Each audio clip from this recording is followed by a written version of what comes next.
today I have the 2025 GWM Tank 300. I'm going to go through the outside and the interior, also pointing out a few differences here and there between the petrol and the turbo diesel. So stick around if you want to find out more. Welcome back to the GWM guy, everyone. It does have the new 2.4 litre turbo diesel engine, and on top of that, towing capacity for the 2025 model has been increased, maximum 3-ton brake towing as well. Now GWM have said they've improved quite a bit. So for an example, might be hard for you to see, but the brakes in the diesel to achieve 3 tons have actually increased in size, both the rotor and the caliper. They've also made changes to the front knuckles as well to handle the weight, as well as wheel bearings on the vehicle. They've made a little bit of tweak underneath in the chassis. Overall, approximately 20 plus components have been modified or upgraded in order to achieve this 3-ton towing.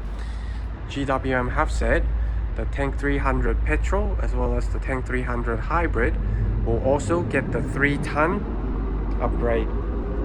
I'll be really interested to hear whether or not you would pick the petrol, diesel or the hybrid. So let's have a quick look at the exterior of the vehicle. This here is the Ultra turbo diesel. As we can see, it's got the 18-inch alloy wheels. Up front, if we have a closer look, there are 4 front parking sensors. Here is the front camera as well for the 360. Approach angle is just the same as the petrol, 33 degrees from memory. On the outside, there really isn't much difference whatsoever between the diesel and the petrol. Underneath as well, you can see a factory bash plate. The front suspension is independent double wishbone.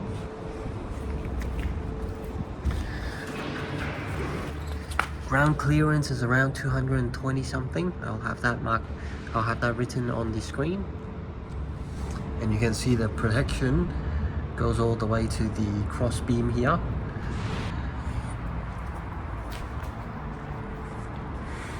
Factory side steps. And these plastic fenders, they do actually come in quite handy when you're off-roading. They kind of take away some of those branches that would have otherwise gone on your body. Obviously, if the branches are long enough, they will still get to the body. Here's the camera under the mirror as well for your 360 camera. Indicator on the mirror. And the shape of this mirror is quite interesting. So it's more sort of long going up and down. It gives you a pretty clear view when you're off-roading, so you can have it angled a little bit lower, so you can see whether or not you're hitting any rocks or clipping anything or too close to the edge, etc. In the Tank 300, all these bits are all black, including the roof rails that come standard. There is rear privacy glass as well on the outside. And the rear departure angle is 34 degrees. Just like the front, the back does have 4 parking sensors as well, guiding you when you park. The spare wheel is on the door with the reversing camera right there as well. The rear suspension setup is multi-link coil sprung live axle. So with the Ultra, it does come standard with front and rear diff lock, which is quite impressive in my opinion. A lot of other competitors out there, the rear diff lock is standard on the higher grade, and sometimes you can't even option for a front diff lock on the top of the range vehicle. The only difference you'll find on a diesel versus a petrol is this 2.4 T badge. Otherwise, on the exterior of the vehicle, you really won't be able to tell whether this is a petrol or diesel. Alright, let's check out the inside. In the Ultra, you'll find the ambient lighting. that goes along the door here, and also lights up on these AC vent, as well as that little bit under the compartment right there. Personally, I do like this stitching. It really adds to the character of the vehicle. And the white piping on the seat as well makes it look that little bit more premium. The seat is also very comfortable. And for those who don't know, the driver's seat does have massaging seat, and to activate it, you have to press this little button in the middle. That's how you activate the massaging seat. From memory, it's got 8-way driver adjustment.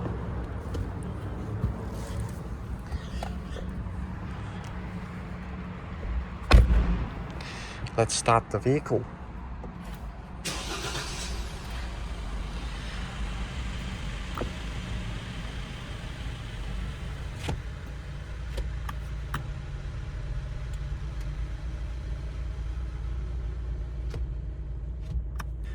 Okay, so we are in the inside of the Tank 300 turbo diesel. Inside here, it's like a combination of the petrol and the hybrid. If you're a petrol owner, you're gonna notice that this screen is different to what you have. So this is definitely a different system and probably more similar to the hybrid compared to yours, but there are still some similarities. So let's go through everything briefly, and then I'll go in detail a little bit more between the screens as well.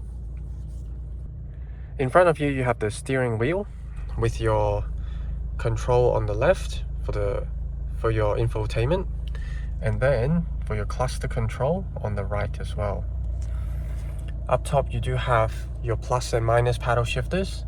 Your indicator is on the right, including the fog light switch, and on the left is your windscreen wipers, and down below is the cruise control as well. So once again, with cruise control, you can do active cruise control or intelligent cruise control by pulling it towards you once or twice for intelligent cruise. So the difference between those two are intelligent cruise will do both distance between you and the car in front, as well as keep you in the middle of the lane. There's a little clock there. Some of you might recognize this. Is very similar to either the petrol or the hybrid. I can't remember from the top of my head, but yeah, you've got the front windscreen and the rear window dismissive. You've got the heated seats, as well as your emergency switch. You've got your AC controls, both fan speed and temperature control, as well as automatic, and very importantly, recirculation. And another thing that GWM vehicles tend to miss is this volume control here, which is easily accessible up top. And down below, there are a lot of switches and buttons, but nothing is too concerning. Starting off with here, so this in the diesel does have a part-time four-wheel drive system. So normally it does run in 2H, as you can see right there at the corner. And just a quick reminder, when you're running on paved roads, do not put it in 4H because it could potentially damage your transfer case. And then 4Low is your low range gearbox. You are able to switch from 2H to 4H below a certain speed. From memory, it's around 30 kilometers per hour. However, when you want to switch it to 4L, you must engage neutral in order to do that. Moving down, this is the 360 camera. So when you push it, you can see around you. And this view is very, very good for off-roading, especially when you're going, right now this is displaying the rear camera, but when you're going forward, this side is going to display the front camera. And when you go over like a crest, it's super handy to see what's in front of you, rather than, you know, just seeing your own bonnet. Just seeing your own bonnet and the sky, you can see exactly where you are. You can place whether into the ruts or outside the ruts, etc. There's also something new. So this is a trailer reversing line. So if we do the steer, you can see the line actually follows you. So This is another software update that GWM has done to help improve the user experience of the Tank 300. Other than this, you know, all this other view, the 3D view switch is interesting too. You can, you know, look around your vehicle like this. Personally, I don't really use it, but it is cool to show off to your friends, I guess. Let me know if you guys use this for anything in particular, because yeah, like I said, I personally don't really see a use case for this. Alright, one thing that is a little cool is, as we see, the ambient light is on right now. However, when you're in the dark, GWM does this thing where when you put it in reverse, all the lights would go off to avoid distracting you looking out of the back. Obviously, when you're going forward, you have your bright LED headlights up front, so it's not so much an issue. But when you're reversing, in the dark in particular, it could get a little bit distracting. All right, so let's continue down here. This here is the expert mode. So when you press that, you can get into expert mode,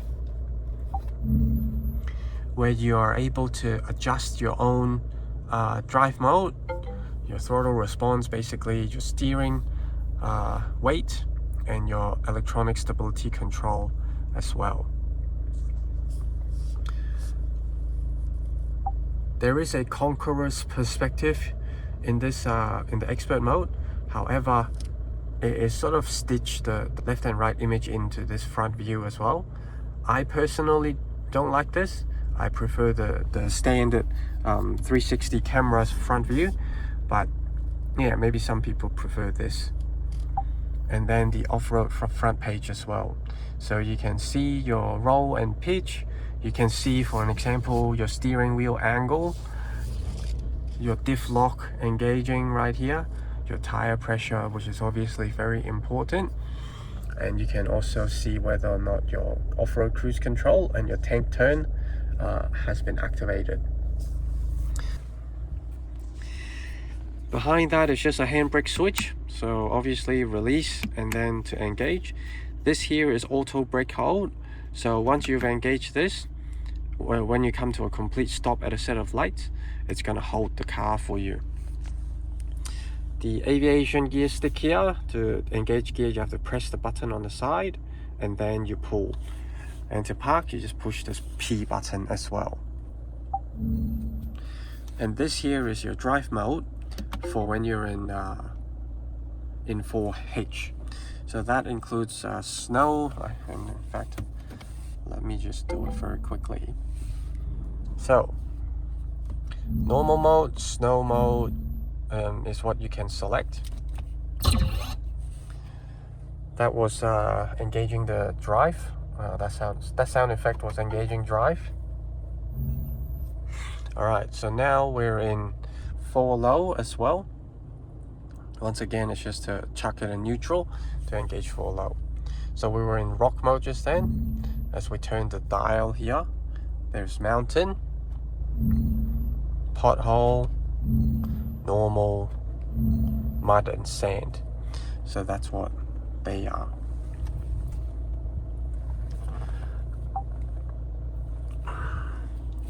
Okay, let's go back to 2H. Alright, we are back in 2H. So here you can customize your 3 drive modes the way you want. Basically, you can control your throttle response, your steering, as well as your traction control, and you can customize them and save them. Alright, let's carry on. This here is the off-road cruise control, as we saw earlier. When you have this engaged, a little speed bar would come up. This here is the tank turn assist, and with this, the way it works is when you're off-roading, turning around a tight corner, what it's going to do is brake the inside rear wheel, dragging you into that corner, making your turning circle significantly smaller, especially when you're in full high. Being the Ultra model, this has the standard front diff lock as I mentioned, and the rear diff lock. Both of them are engaged electronically,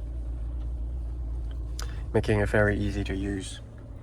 Up front is one USB-A and one USB-C, and a little 12-volt charger as well.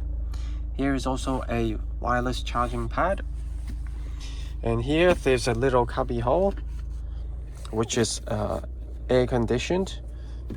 When you slide this back, there are 2 cup holders as well.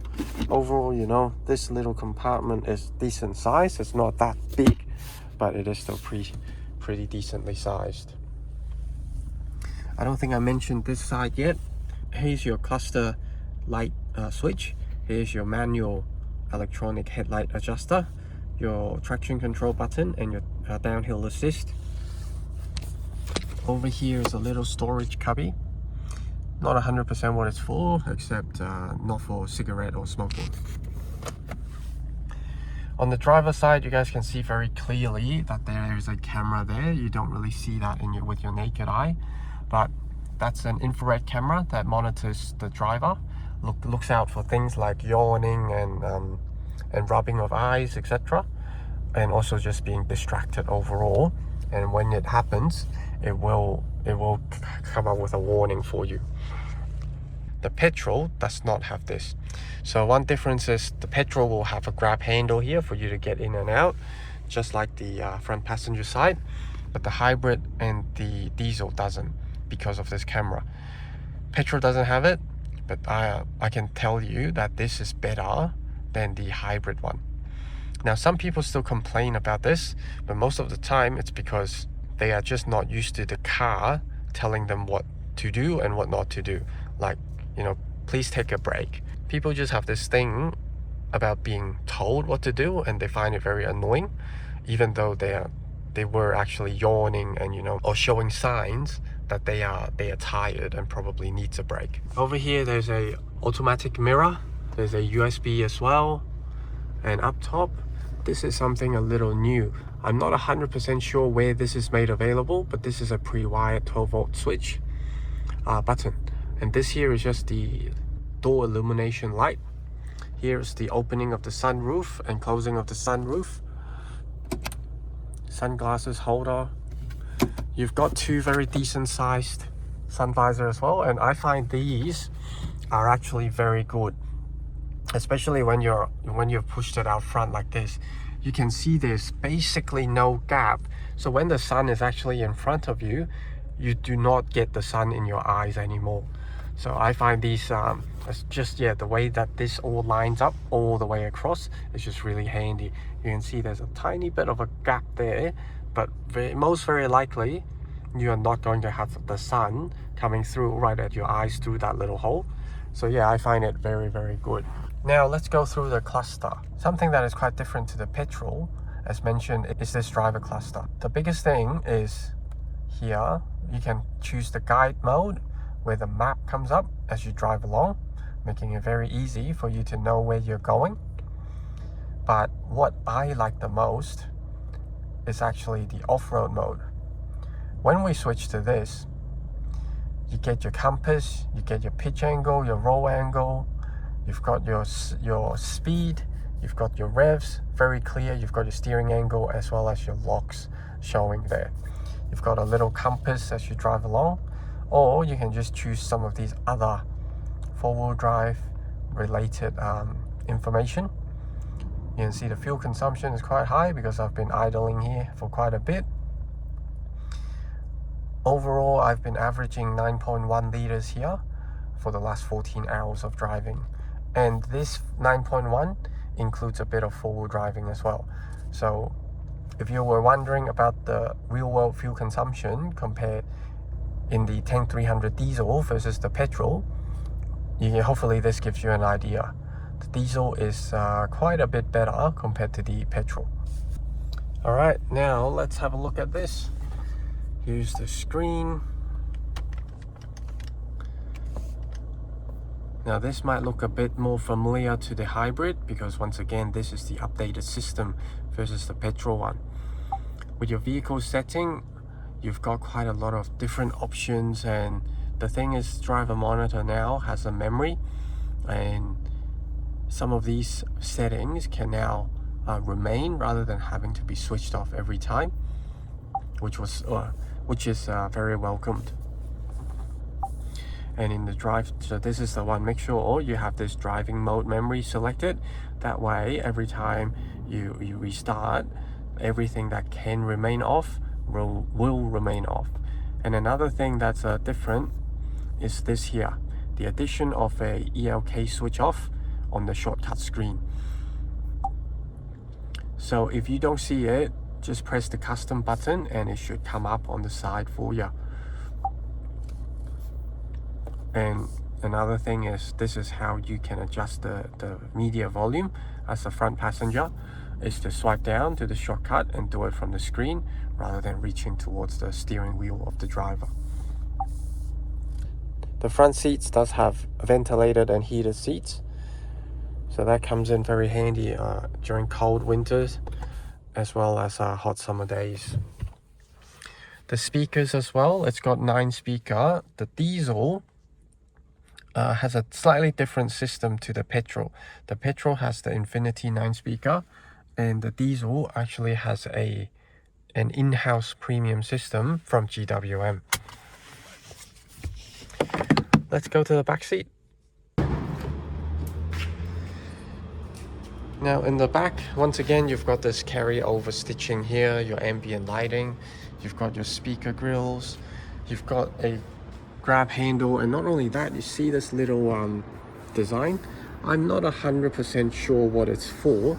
You can definitely hang some sort of a bag or maybe even a coat hanger on here. You'll probably see it better from the other side. So yeah, I've always wondered what this design is for. What do you guys think? Let me know what this might be useful. You've got your pockets here, you've got your AC vent, as well as 2 USB-A there, and a little bit of storage here too. With the back seat, there's nothing too special. It is the back is reclinable, 2 adjustments, and armrest with 2 cup holders in the middle as well.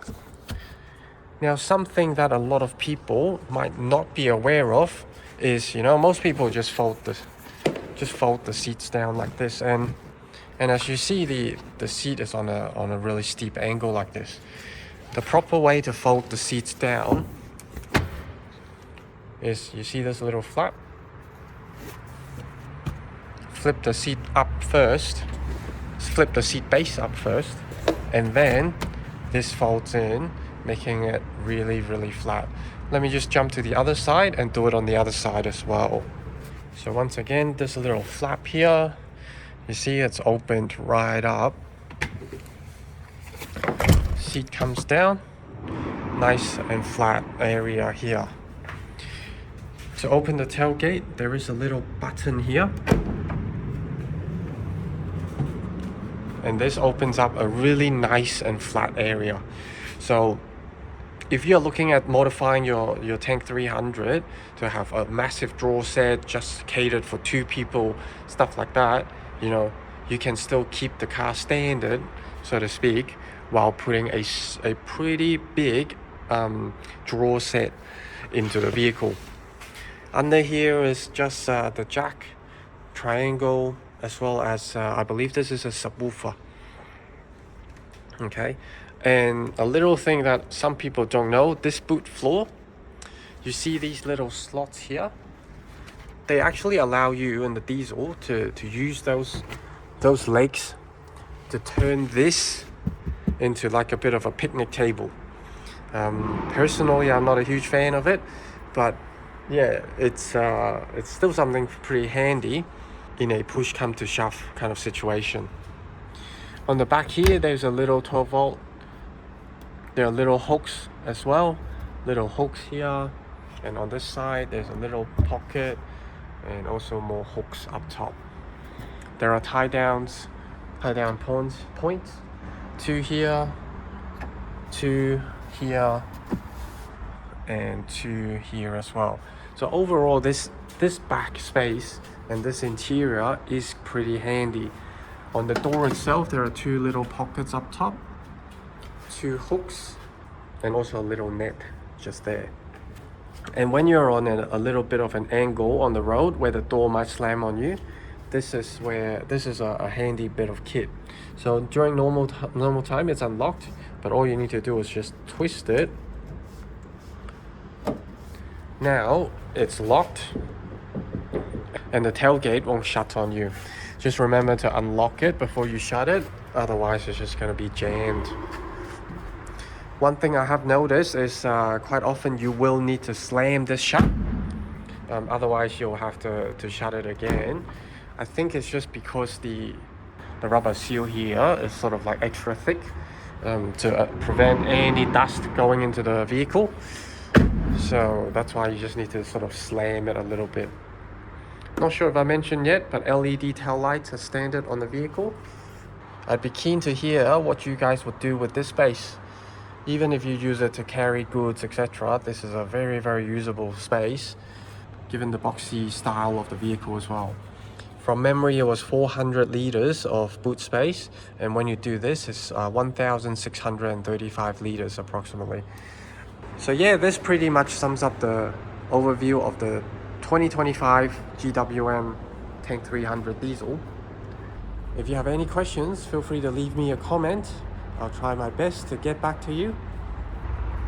If you enjoyed this video, make sure to give me a thumbs up and subscribe for all things GWM. Thank you very much. I'll catch you on the next one.